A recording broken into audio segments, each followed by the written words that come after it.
Bismillahirrahmanirrahim. Assalamualaikum warahmatullahi wabarakatuh.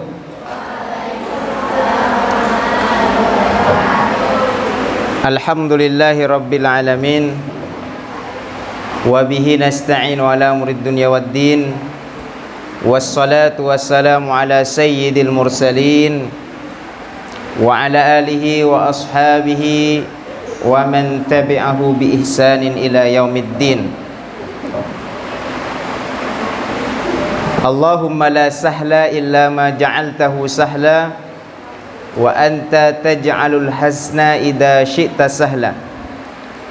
Rabbi a'udzu bika min hamazati syayatin wa a'udzu bika rabbi yahdurun. Subhanaka la ilma lana illa ma 'allamtana innaka antal alimul hakim. Wala hawla wala quwwata illa billahil aliyil azim. Amma ba'du. Teman-teman yang dimuliakan Allah Subhanahu wa taala, alhamdulillah kita panjatkan syukur kita kepada Allah Subhanahu wa taala. Di pagi hari ini kembali Allah memberikan nikmat yang begitu besar untuk kita. Nikmat berada di sebuah tempat yang dimuliakan oleh Allah Subhanahu wa taala. Nikmat kita dihimpun oleh Allah di sebuah majlis yang dimuliakan, yang dikatakan oleh Rasul sebagai taman daripada taman surganya Allah. Kita berharap mudah-mudahan sebagaimana Allah kumpulkan kita di pagi hari ini, Allah kumpulkan kita nanti di surganya. Amin Allahumma amin. Hari ini kita akan melanjutkan kajian kita Riyadhus Shalihin, bab sabar. Kita sudah memulai dengan muqaddimah. Nah, insya Allah hari ini kita akan masuk pada pembahasan hadis. Hadis yang ke 26.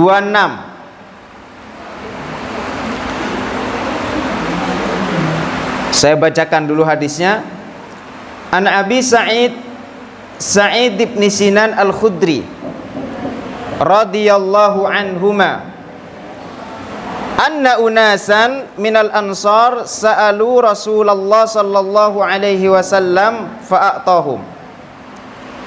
Sesungguhnya ada manusia berdatangan ke rumah Rasulullah dan meminta kepada Rasulullah sallallahu alaihi wasallam. Nah, di sini kita masih berbicara tentang sabar. Rasul nanti akan memberikan contoh kepada kita bagaimana Rasul sabar menghadapi orang-orang yang datang ke rumah Rasul dan minta-minta. Kenapa ini penting disampaikan? Terkadang ada orang datang ke rumah kita minta-minta, tapi kita sikap acuh tak acuh, dicuekin. Kemudian terkadang pun memberinya dengan tidak ikhlas. Dilihat, loh ini kan sehat, masih bugar, kenapa nggak kerja kok minta-minta. Rasul, setiap orang yang datang ke rumah Rasul, Rasul nggak pernah kecewakan dia. Dikasih sama Rasul. Ya, datang sekelompok manusia datang ke rumah Rasul dan mereka minta kepada Rasul. Summa sa'aluhu, kemudian mereka meminta, fa'atahum, Rasul berikan apa yang Rasul miliki. Ya. Hatta nafida ma indahu, sampai apa yang ada di hadapan Rasul itu habis. Barang-barang Rasul sudah habis, gak ada lagi di rumah. Karena banyaknya orang yang datang meminta-minta ke rumah Nabi. Nah, ini di sini tentu jelas butuh kesabaran. Contohnya kalau kita misalnya datang orang berkali-kali minta ke rumah kita, betul nggak? Ya, si fulan datang minta dikasih, datang lagi yang lain dikasih lagi, tentu pasti kita akan merasa bosan. Kalau tidak sabar bisa jadi mencaci maki. bisa jadi merendahkan orang. Tapi tidak dengan Rasulullah Sallallahu Alaihi Wasallam. Ketika orang-orang berdatangan minta dikasih, minta dikasih, minta dikasih oleh Nabi, sampai semua punya Nabi di rumah habis. Maka apa kata Nabi? Nabi kemudian memberikan pelajaran penting, ya, pelajaran penting kepada para peminta tadi. Faqala lahum hina anfaqah. Rasul kemudian berkata kepada mereka ketika Rasul berinfak, memberikan apa yang mereka minta. Apa kata Rasul? Kulla syai'in biyadih. Ya. Kata Nabi, kulla syai'in biyadih, ma yakun min khairin falan addakhirahu ankum, wa may yasta'fif yu'iffahu Allah, wa may yasta'in yunihimullah, wa may yatasabbar yusabbirhu Allah. Ini penting ya, dengarkan. Aku, kata Nabi, tidak akan menyimpan harta yang ada padaku. Barang siapa menjaga dirinya dan tidak meminta-minta, maka Allah akan menjaganya. Artinya dari hadis ini kita bisa paham bahwa pekerjaan meminta-minta itu bukan sebuah pekerjaan yang baik. Al-yadul ulya khairun min yadis sufla. Tangan di atas lebih baik daripada tangan di bawah. Artinya kalau kita masih mampu kerja, maka bekerjalah. Ya.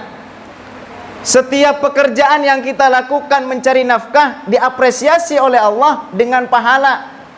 Kalau niatnya baik, bukan hanya dapat uang, bukan hanya dapat penghasilan, tapi dapat pahala. Karenanya orang ini diingatkan oleh Rasul, kalau kamu menjaga dirimu agar kamu tidak minta-minta, maka Allah akan menjagamu. Wa may yasta'fif yu'iffahullah, wa may yastaghni yughnihimullah. Siapa yang merasa cukup, Allah akan cukupkan dia. Masya Allah.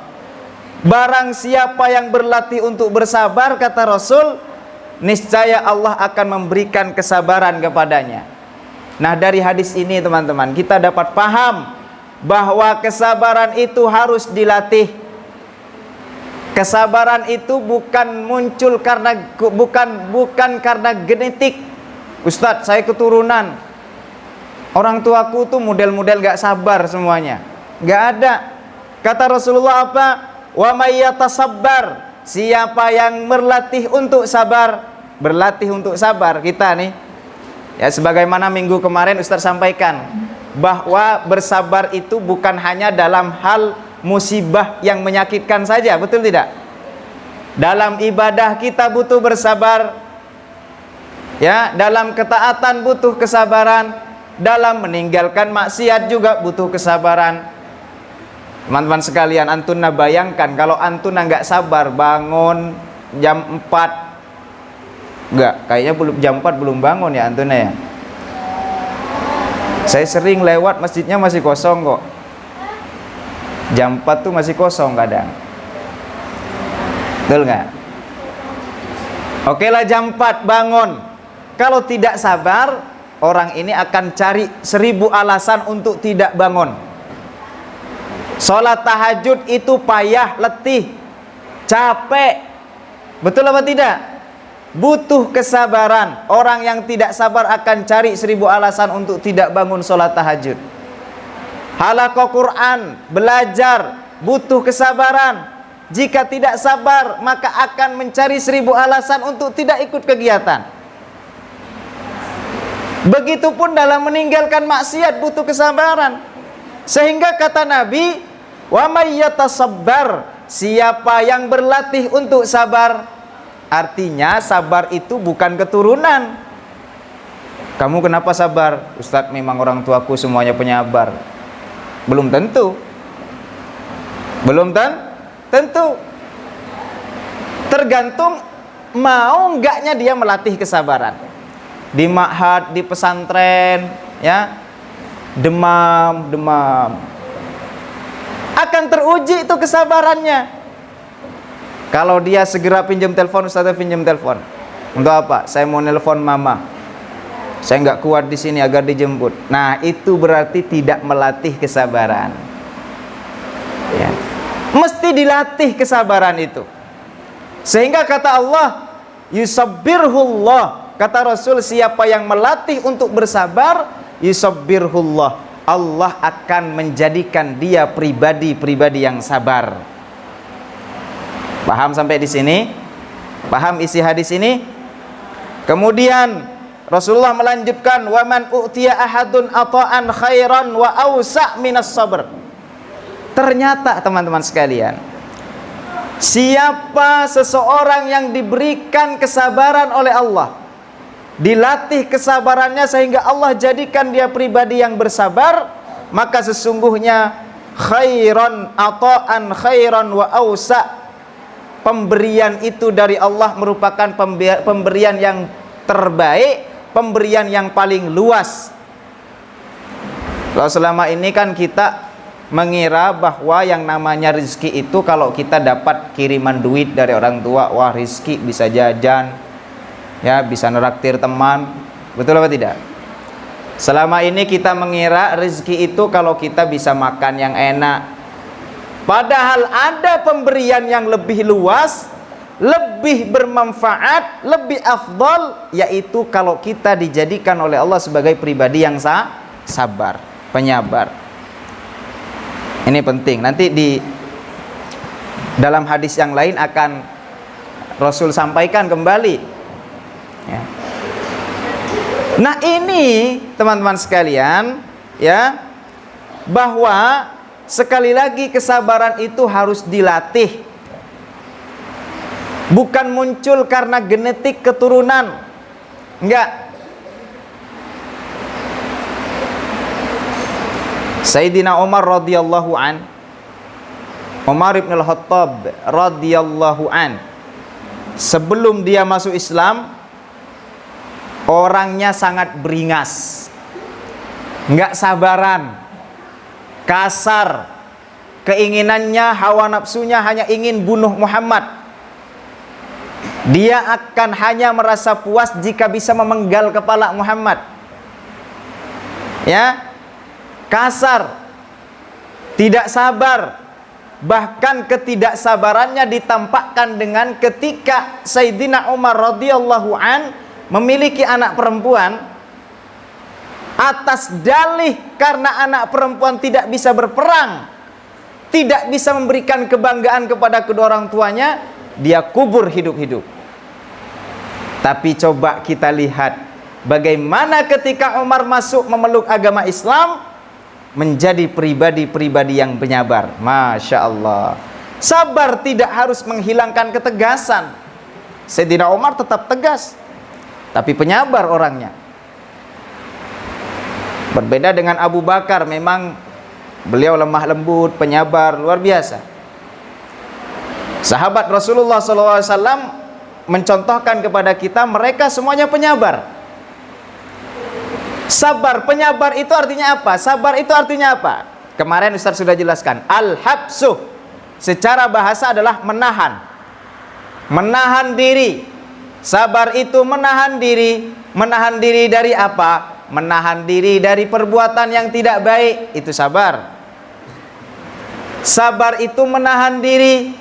Ada dorongan nafsu untuk tidak berjamaah ke masjid, tapi dia memaksa untuk berjamaah. Itu sabar. Al-habsu, menahan, ya, menahan jiwa, itu sabar.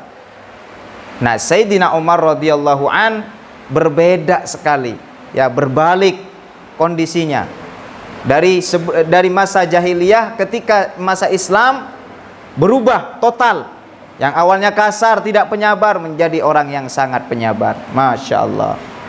Jadi sekali lagi, sabar itu harus dilatih, dibiasakan.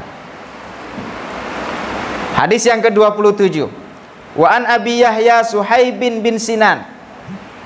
Dari Abi Yahya Suhaib bin Sinan radhiyallahu an.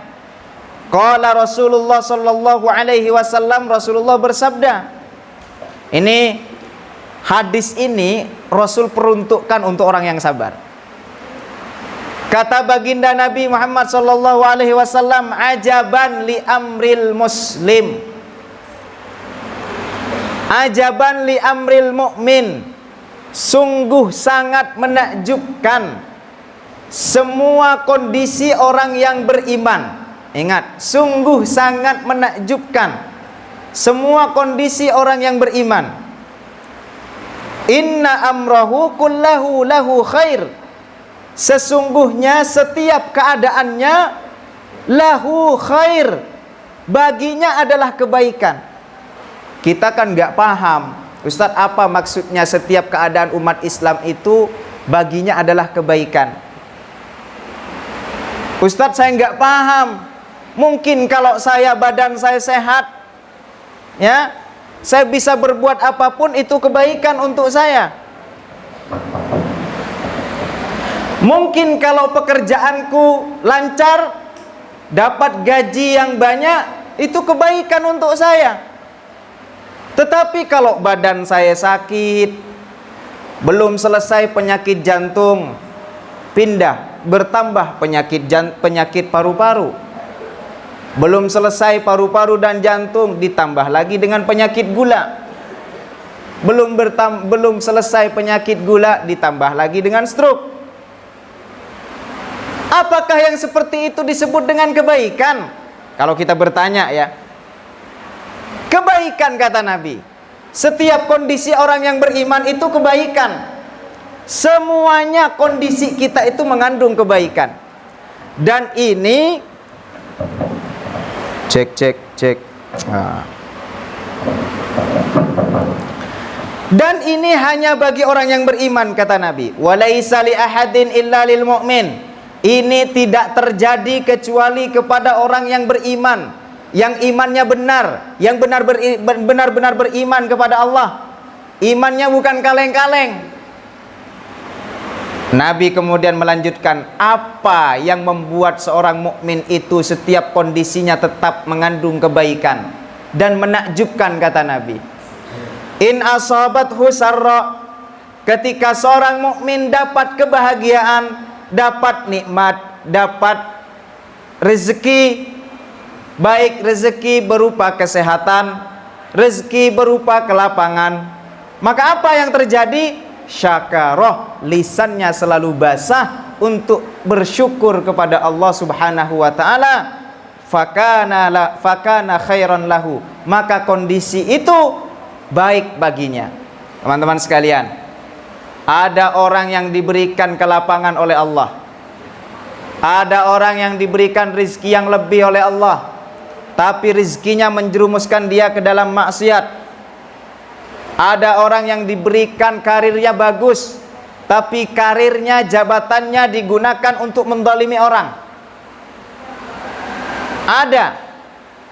Harusnya dia bersyukur, dapat nikmat, harusnya bersyukur, tapi malah dia gunakan untuk tidak baik. Punya jabatan tinggi, digunakan untuk mendolimi orang, membunuh orang, itu zalim. Allah hancurkan sehancur-hancurnya bagi orang yang zalim. Setiap kondisi orang yang beriman itu lahu khair. In asabathu syarra, kalau dia mendapat kebahagiaan, syakara, lisannya selalu bersyukur. Alhamdulillah, alhamdulillah, alhamdulillah. Nah teman-teman sekalian, syukur itu ada 3. Asyukru bil lisan, syukur dengan lisan. Bagaimana syukur dengan lisan? Mengucapkan alhamdulillah. Asyukru bil qalbi, syukur dengan hati. Bagaimana syukur dengan hati? Menguatkan keimanan kita. Ketika kita melihat makhluk Allah berupa kucing, yang kita lihat bukan kucingnya, yang kita lihat siapa yang menciptakan kucing ini. Masuk ke dalam hati kita menjadi sebuah renungan. Semakin kuat kemudian iman kita kepada Allah Subhanahu wa ta'ala. Ketika kita ngaca, kita lihat hidung kita, Masya Allah, mancung nggak? Ya lumayan. Ya, mancung, menghadapnya ke bawah. Coba ngadep ke atas, kalau hujan harus pakai payung terus. Ya, karena air akan masuk penuh nanti di sini. Ya, mulai kita perhatikan, mulai kita fikirkan. Lalu kemudian muncullah rasa syukur kita dalam hati, semakin kuat iman kita kepada Allah Jalla Jalaluh. Ada yang ketiga, syukur dengan jawarih, dengan anggota tubuh. Bagaimana Ustadz syukur dengan anggota tubuh? Syukur dengan anggota tubuh, kita diberikan kesehatan oleh Allah. Sehat nih jasmani rohani kita sehat, alhamdulillah. Kesehatan itu kita gunakan untuk ngaji, untuk hadir di majelis taklim, untuk halaqah Quran, untuk sholat berjamaah, untuk sholat tahajud, untuk tilawatil Quran. Mata diberikan mata sehat oleh Allah, gunakan untuk baca Quran, gunakan untuk belajar. Mulut alhamdulillah lancar ngomongnya, gunakan untuk apa? Ngomong yang baik-baik. Kalau tidak bisa ngomong yang baik, lebih baik diam. Itu syukur dengan anggota tubuh. Baginda Nabi Muhammad SAW suatu ketika ditanya oleh Sayyidatu Aisyah, istri daripada baginda Nabi. Nabi kalau sholat malam hatta tatafattara qadamah. Kalau Nabi sholat malam sampai kakinya bengkak. Bayangkan, kaki Nabi sampai bengkak. Sampai Siti Aisyah radhiyallahu an berkata kepada Nabi, "Ya Rasulullah, wahai suamiku Rasulullah, lima fa'alta hadza? Kenapa engkau masih membuat ini, melakukan ini?" Melakukan ini maksudnya bukan tahajudnya yang ditegur oleh Siti Aisyah. Tahajudnya karena sampai membuat kakinya bengkak saking lama berdiri. Kalau kita kan imam baca ayatnya panjang, kita kan sudah nggak ikhlas tuh. Ah panjang banget gitu. Udah begini gelisah gitu ya. Samping goyang kiri, goyang kanan gitu ya. Betul tidak? Rasul saking berdiri, saking lamanya berdiri sampai bengkak kakinya. Ibunda Aisyah radhiyallahu anha berkata, mengingatkan kepada baginda Nabi, "Ya Rasulullah, lima fa'alta hadza? Kenapa engkau lakukan ini? Wa qad ghafarallahu laka ma taqaddama min dzambik wa ma ta'akhkhar." Sesungguhnya Allah sudah mengampuni dosamu yang sudah berlalu dan dosa yang akan dihadapi. Karena sesungguhnya Nabi itu tidak dijaga oleh Allah dari perbuatan dosa, maksum. Tapi kenapa masih engkau lakukan ini wahai Rasulullah? Apa jawaban Rasul? Afala akuna abdan syakura. Tidak pantaskah aku menjadi hamba yang bersyukur kepada Allah Subhanahu wa taala. Jadi kalau kita sholat, hari ini kita sholat, hari ini kita hadir ke majelis taklim, hari ini kita duduk di masjid, niatkan dalam hati, ya Allah, semua ini hamba lakukan karena hamba mensyukuri nikmat-Mu ya Allah. Ketika kita bisa sekolah, bisa belajar, bisa tertib di halaqah Quran, bisa tertib di kegiatan-kegiatan yang positif, maka niatkan kepada Allah, bersyukur. Alhamdulillah, ya Allah, hamba lakukan ya Allah semua ini dalam rangka mensyukuri nikmat yang Engkau berikan kepada hamba. Nah, itulah teman-teman yang disebut dengan asyukur. Ya, orang yang diberikan kenikmatan oleh Allah, kalau dia bersyukur maka mengandung kebaikan. Tapi sebaliknya, jika hanya diberikan oleh Allah kebaikan tapi tidak mau bersyukur, kufur, itulah keburukan. Sebagaimana orang-orang yang tidak beriman. Orang yang tidak beriman Allah berikan nikmat rizki, nikmat harta, nikmat jabatan, tapi mereka tidak mau bersyukur kepada Allah, malah kufur, hingga Allah berikan siksa yang sangat pedih. Mungkin di dunia mereka bisa senang-senang, mungkin di dunia mereka bisa menikmati rezekinya, tetapi di akhirat mereka akan menjadi orang yang sengsara. Na'udzubillahi min dzalik. Sekali lagi, setiap kondisi bagi orang yang beriman, kata Nabi, kulluhu lahu khair, semuanya mengandung kebaikan.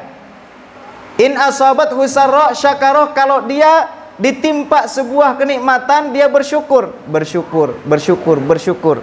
Ya, baik syukur dengan lisan, dengan hati, ataupun dengan anggota tubuh.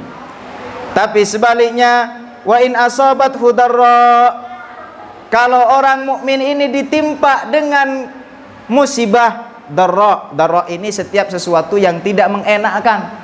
Sakit gigi enak enggak? Itu musibah darra namanya. Ya. Uang hilang, harusnya beli jajan, enggak ada nih. Maka itu darra namanya. Nah, orang mukmin yang imannya betul-betul iman, betul-betul beriman kepada Allah, al-imanu haqqa, iman yang benar, ketika diberikan ujian oleh Allah berupa darra, maka dia sabarah, tetap bersabar. Sabarah, tetap bersabar. Fakana khairan lahu, maka kondisi itu baik baginya. Teman-teman sekalian yang dimuliakan Allah Subhanahu wa taala, banyak sekali contoh-contoh umat terdahulu. Sebagaimana minggu kemarin Ustadz sudah menjelaskan tentang hadis ya yang nomor 30, di mana ada namanya ashabul ukhdud, orang-orang yang sabar mempertahankan keimanannya sampai raja yang zalim yang mengaku Tuhan itu memerintahkan anak buahnya, tentaranya untuk menggali parit. Di dalam parit itu dipenuhi dengan kobaran api. Satu persatu orang yang beriman dipaksa untuk meninggalkan agama Islamnya.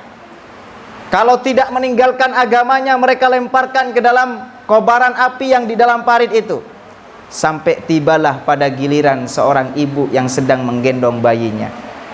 Masya Allah, ini kesabaran yang sangat dahsyat, yang belum tentu setiap orang mampu untuk menjalaninya. Dalam Islam boleh dalam kondisi terpaksa, misalnya kita dipaksa untuk kafir. Kalau kamu nggak kafir hari ini, saya potong kepalamu. Dalam Islam dibolehkan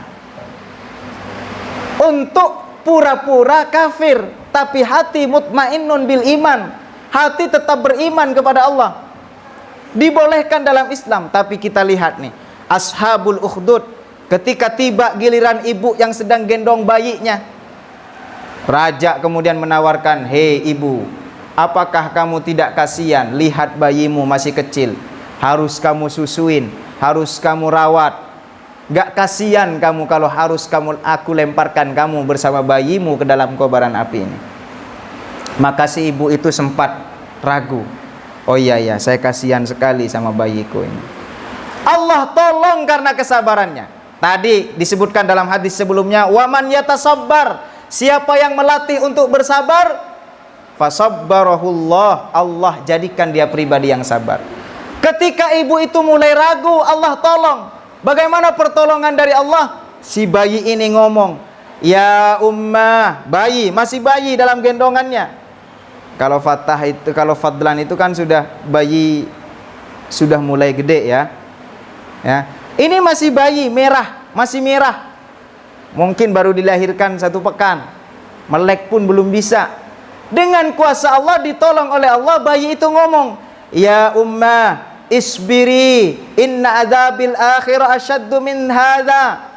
Wahai bunda, wahai ummi, wahai mama, wahai mami, kata anak ini, isbiri, bersabarlah, sesungguhnya siksa akhirat itu tidak ada, siksa akhirat itu lebih pedih. Siksa dunia ini tidak ada apa-apanya ketimbang siksa akhirat. Maka ibu itu beserta anaknya karena sabar mempertahankan keimanannya, dilemparkan oleh raja yang zalim itu ke dalam kobaran api di dalam parit tersebut. Itulah kesabaran orang-orang terdahulu. Mudah-mudahan kita semuanya dijadikan oleh Allah sebagai pribadi-pribadi yang sabar. Ya, pribadi-pribadi yang penyabar. Mudah-mudahan dengan sabar ini kita diberikan oleh Allah pahala yang begitu banyak. Orang yang paling beruntung di akhirat nanti adalah orang yang sabar, orang yang penyabar. Saat dibuka catatan amal baiknya, saat dibuka catatan amalnya, orang ini kaget, ya Rob, dari mana pahalaku nih kok banyak sekali, padahal sholatku biasa-biasa saja, tahajudku biasa saja, tilawah Quranku biasa saja, hafalan Quranku biasa saja. Aku nggak hafal Quran ya Rob, tapi kenapa pahalaku banyak? Itulah kata Allah, innama yuwaffas sabiruna ajrahum bighairi hisab. Sesungguhnya Allah memberikan pahala kepada orang yang sabar tanpa hisab. Tanpa hisab. Nggak ada yang tahu. Malaikat pun tukang mencatat pahala itu nggak tahu berapa hitungannya. Berapa besar nominal orang yang sabar, pahala daripada orang yang sabar. Nggak ada yang tahu kecuali Allah Subhanahu wa taala. Semoga kita menjadi pribadi-pribadi yang sabar sampai kita diwafatkan oleh Allah dalam keadaan husnul khatimah. Insyaallah kita berjumpa di pekan yang akan datang dalam kajian yang sama, di dalam bab yang sama, yaitu tentang bab sabar. Mudah-mudahan kalau hari ini kita membaca hadis Nabi, hadis-hadis baginda Nabi, ya, bisa mencontoh, kita mudah-mudahan bisa mencontoh kesabaran baginda Nabi.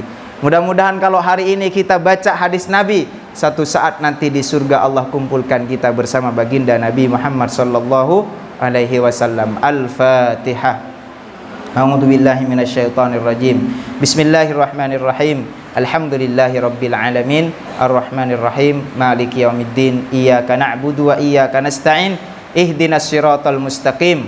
Siratal ladzina an'amta 'alaihim ghairil maghdubi 'alaihim waladdallin. Amin. Itu saja yang dapat Ustaz sampaikan. Terima kasih atas segala perhatian. Benar datangnya dari Allah Subhanahu wa taala. Jika ada kesalahan itu datangnya dari kebodohan saya pribadi, mohon dimaafkan. Hadanallahu wa iyyakunna ajma'in. Wassalamualaikum warahmatullahi wabarakatuh.